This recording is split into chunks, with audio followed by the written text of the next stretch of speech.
அனைத்து மாணவர்களுக்கும் வணக்கம். நம்ம இந்த பதிவுல ஜனவரி 4 கரண்ட் அஃபேர்ஸ் தான் பார்க்க இருக்கிறோம். நம்ம தொடர்ச்சியா டெய்லி பேசிஸ்ல கரண்ட் அஃபேர்ஸ பார்த்துட்டு வரோம். ரொம்ப வளவலன்னு இல்லாம தேர்வுக்கு எந்த அளவுக்கு நம்ம கரண்ட் அஃபேர்ஸ் படிச்சா போதுமோ அந்த அளவுக்கு டீட்டெயில்டா ஒவ்வொரு டாபிக்கும் நம்ம பார்த்துட்டு வரோம். ஸோ இன்னைக்கு ஜனவரி 4 கரண்ட் அஃபேர்ஸ பார்க்க போறோம். ஜனவரி 4 முக்கியமான தகவல் என்னன்னா, இந்தியாவுல கோவேக்சின், கோவிஷீல்டு தடுப்பூசிகளுக்கு அரசு ஒப்புதல் அளித்துள்ளது. இந்த ரெண்டுமே பாத்தீங்கன்னா இந்தியாவில் தயாரிக்கப்பட்டது. சோ அதை பத்தி நம்ம இப்ப தெளிவா பார்த்துடலாம். ஸோ இப்போ நமக்கு தெரியும், ஸோ கோவிட்-19 பாத்தீங்கன்னா ஒரு மிகப்பெரிய ஒரு அச்சுறுத்தலை மனித சமுதாயத்துல ஏற்படுத்தியிருக்கு. ஸோ இந்த தீ நுண்ணுண்மை, அதாவது இந்த வைரஸை எதிர்த்து போரிடக்கூடிய எதிர்ப்பு சக்தியை உருவாக்கக்கூடிய தடுப்பூசிகள் பாத்தீங்கன்னா 2 தடுப்பூசிகளுக்கு நம்முடைய மத்திய அரசு ஒப்புதல் அளித்துள்ளது. சோ அது என்ன சொல்லியிருக்காங்கன்னா, அவசர கால பயன்பாட்டின் அடிப்படையில் இவ்விரு தடுப்பூசிகளையும் பயன்படுத்த பொதுமக்களுக்கு செலுத்த மத்திய அரசு அனுமதி. சரி, இந்த கோவேக்சின் பத்தி, கோவிஷீல்டு பத்தி தெரிஞ்சுக்கலாம். இதை யார் யார் எந்தெந்த நிறுவனம் உருவாக்கி இருக்கு.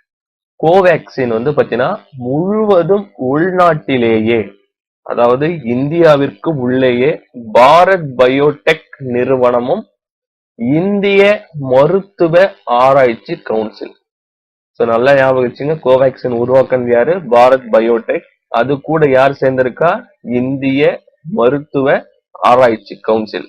இந்த 2 பேருமே சேர்ந்து தயாரிச்ச தடுப்பூசி தான் இந்த கோவேக்சின். சரி, கோவிஷீல்டுனா என்ன? கோவிஷீல்டு யாரு உருவாக்கியிருக்காங்கன்னா, ஆக்ஸ்போர்ட் பல்கலைக்கழகம் மற்றும் மருந்து உற்பத்தி நிறுவனமான புனேவில் உள்ள சீரம் இன்ஸ்டிடியூட், அது மட்டும் இல்லாம பிரிட்டனுடைய அஸ்ட்ராஜெனிகா, இந்த 3 பேருமே சேர்ந்து உருவாக்கி இருக்கிற தடுப்பூசி தான் இந்த கோவிஷீல்டு. இந்த 2த்துல முழுவதும் உள்நாட்டிலேயே உருவாக்கப்பட்ட, உள்நாட்டு நிறுவனங்களே சேர்ந்து உருவாக்கிய தடுப்பூசி எதுன்னு கேட்டா கோவேக்சின். ஞாபகம் வச்சுங்க, என்னது? கோவேக்சின். ஓகேங்களா? கோவிஷீல்டு யார் யார் உருவாக்குனது? ஆக்ஸ்போர்ட் பல்கலைக்கழகம் மற்றும் சீரம் இன்ஸ்டிடியூட், அது மட்டும் இல்லாம அஸ்ட்ராஜெனிகா. இந்த அஸ்ட்ராஜெனிகா பிரிட்டன் நிறுவனம். ஓகேவா? அதற்கு அடுத்த கரண்ட் அஃபேர், ஜனவரி 4 உலக பிரெய்லி தினம். உலக பிரெய்லி தினம்னா என்னன்னா, இவர் ஒரு பிரான்ஸ் நாட்டவர். இவங்க பிறந்த தினத்தை தான் பாத்தீங்கன்னா நம்ம உலக பிரெய்லி தினமா கொண்டாடுறோம். ஏன் இவரை நம்ம பாத்தீங்கன்னா இந்த லெவலுக்கு பாத்தீங்கன்னா இவருக்கு ஒரு தனி தினம் என்று வைக்கிற அளவுக்கு கொண்டாடப்படுகிறது அப்படின்னா, இவர் பார்வையற்றவர்களுக்கான கற்றல் முறைகளை உருவாக்கியவர். சோ இவர் பாத்தீங்கன்னா சிறிய வயதிலே இவருக்கு பார்வை இருந்திருக்கு. ஆனா விளையாட்டுத்தனமா இருக்கும்போது கம்பியின் மூலம் இவருக்கு பார்வை இழக்கப்பட்டிருக்கு. சோ அது ஒரு குறைபாடா இருக்கக்கூடாதுன்ட்டு இவர் பார்வையற்றவர்களுக்கான ஒரு கற்றல் முறையை உருவாக்குறார். சோ இது உலகம் முழுக்க பயன்படுத்தப்பட்டிருக்கு. எனவே இவருடைய பிறந்த நாள் ஜனவரி 4. இவருடைய பிறந்த நாள் நம்ம என்னவா கொண்டாடுறோம்னா உலக பிரெய்லி தினம். அடுத்த முக்கியமான கரண்ட் அஃபேர்ஸ், பிரதம மந்திரியின் ஆவாஸ் யோஜனா. பிரதம மந்திரியின் ஆவாஸ் யோஜனா திட்டத்தின் கீழ் சிறந்த வீடு கட்டுமான விருது அறிவிப்பு. இதெல்லாம் நிறைய பேர் மிஸ் பண்றாங்க கரண்ட் அஃபேர்ஸ்ல. பட் இதெல்லாம் தான் நமக்கு கேக்குறாங்க. ஃபர்ஸ்ட், இந்த பிரதம மந்திரியோட ஆவாஸ் யோஜனா திட்டம்னா என்ன? இந்த பிரதம மந்திரியோட ஆவாஸ் யோஜனா திட்டம் என்ன பண்றாங்க அப்படின்னா, பொருளாதாரத்துல நலிவடைந்த பிரிவினருக்கு வீடு கட்டுவதற்கு மத்திய அரசு சார்பில் 1.66 லட்சம் ரூபாய் வழங்கும் ஒரு உதவித்தொகை திட்டம் தான் பாத்தீங்கன்னா இந்த பிரதம மந்திரி ஆவாஸ் யோஜனா திட்டம். சோ இந்த தொகையை பயன்படுத்தி ஜம்மு காஷ்மீருடைய தோடா மாவட்டத்தை சேர்ந்த 65 முதியவர் அப்துல் லத்தீப் கனை என்பவர் பாத்தீங்கன்னா நல்லா பிளான் பண்ணி வீடு கட்டியிருக்கிறார்.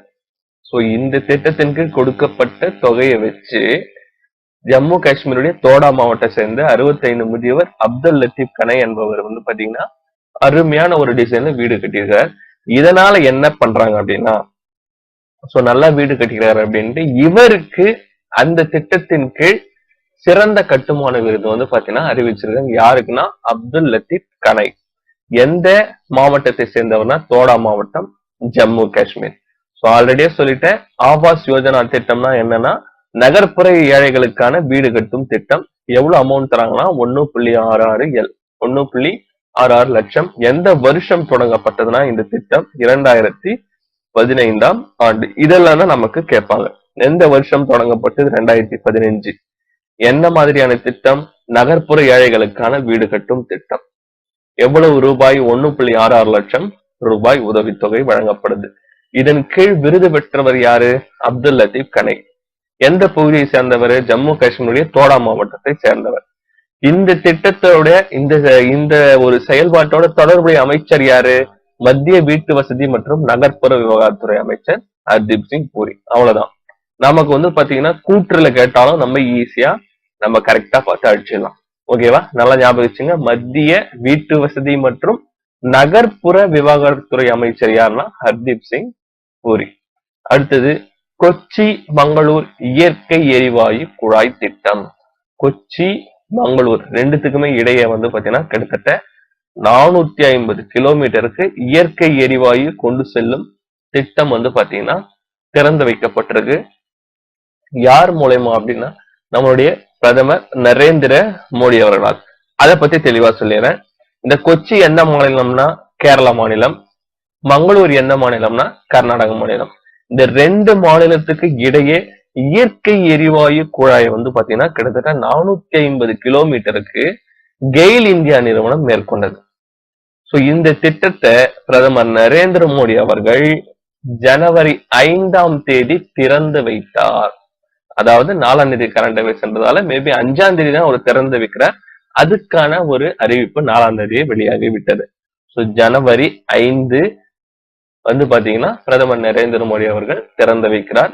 எந்தெந்த இரு இடங்களுக்கு இடையேயான திட்டம் அப்படின்னா கொச்சி மற்றும் மங்களூர். கொச்சி கேரளா மாநிலத்தை சேர்ந்தது, மங்களூர் கர்நாடக மாநிலத்தை சேர்ந்தது. இந்த இரண்டு பகுதிகளுக்கு இடையே கிட்டத்தட்ட 450 கிலோமீட்டர் தொலைவுக்கு குழாய் பதிக்கப்பட்டது. அது வந்து பாத்தீங்கன்னா ஜனவரி 5 திறந்து வைக்கப்படுகிறது. இந்த பதிவுல நம்ம பார்த்த ஒவ்வொரு கரண்ட் அஃபேர்ஸுமே வந்து பாத்தீங்கன்னா ரொம்ப ரொம்ப முக்கியமானது. நம்ம தேர்வு நோக்கத்துல தேர்வுக்கு எந்த மாதிரியான கேள்விகள் இடம்பெறுதோ, எந்தெந்த டாபிக்ல இருந்து இடம்பெறுதோ அதை மட்டும் கரெக்டா கான்சன்ட்ரேட் பண்ணி வந்து பாத்தீங்கன்னா உங்களுக்கு டெய்லியே வந்து கொடுத்துட்டு இருக்கோம். எனவே தொடர்ச்சியா இதை ஃபாலோ பண்ணிட்டே இருங்க. ஸோ இந்த பிடிஎஃப் லிங்க்ஸ் எல்லாம் கீழே டிஸ்கிரிப்ஷன்ல லிங்கா கொடுத்துருக்கிறேன். ஸோ இதுக்கு முன்னாடி நடந்த கரண்ட் அஃபேர்ஸா இருந்தாலும் சரி, இதுக்கு அப்புறம் வர கரண்ட் அஃபேர்ஸா இருந்தாலும் அந்த வெப்சைட்ல அப்டேட் செய்யப்படும். ஸோ தேவைப்படுற மாணவர்கள் அதை கிளிக் பண்ணி நீங்க டவுன்லோட் பண்ணிக்கலாம். அடுத்த வகுப்புல நான் உங்களை சந்திக்கிறேன். நன்றி, வணக்கம்.